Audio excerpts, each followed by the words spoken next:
आए होंगे। अभी ये क्या मीडिया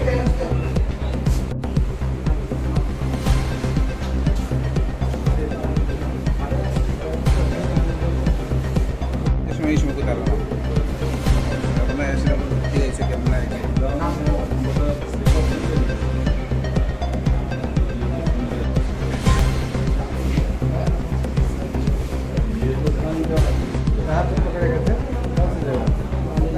मतलब वापस जा रहा था कि आ रहा था?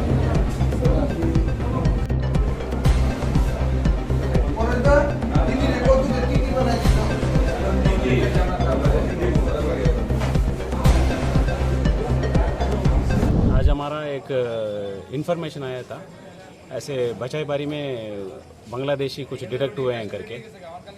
तुरंत आते ही ओसी मैं सभी वहाँ पर निकल गए।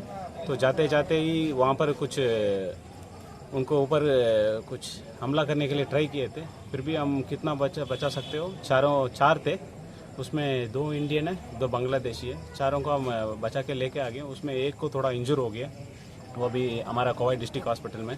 दूसरा भी पीछे थोड़ा यहाँ पर लगा हुआ है, तो वो भी अभी ट्रीटमेंट में, एज पर ट्रीटमेंट में। 2 doctor, team of doctor verify कर रहे हैं। करने के बाद जीबी रेफर होगा तो जीबी रेफर करके वहाँ पर ट्रीटमेंट करना पड़ेगा। सिचुएशन कैसा है सर? हाँ, अभी सिचुएशन कंट्रोल है। वहाँ पर पुलिस है और वहाँ का बीएसएफ भी वहाँ पर ही है। पेट्रोलिंग भी चल रहा है वहाँ पर। अभी सिचुएशन सब कंट्रोल है। 2 इंडियन टाउट जो था, इनको आपने अरेस्ट किया? हाँ जी, 2 इंडियन टाउट है, वो हमारे अभी कस्टडी में है। अभी इंट्रोगेशन करना है उनको, पहले मेडिकल अभी किया है उनको, अभी लेके जाके इंट्रोगेशन करना है बस। ठीक है।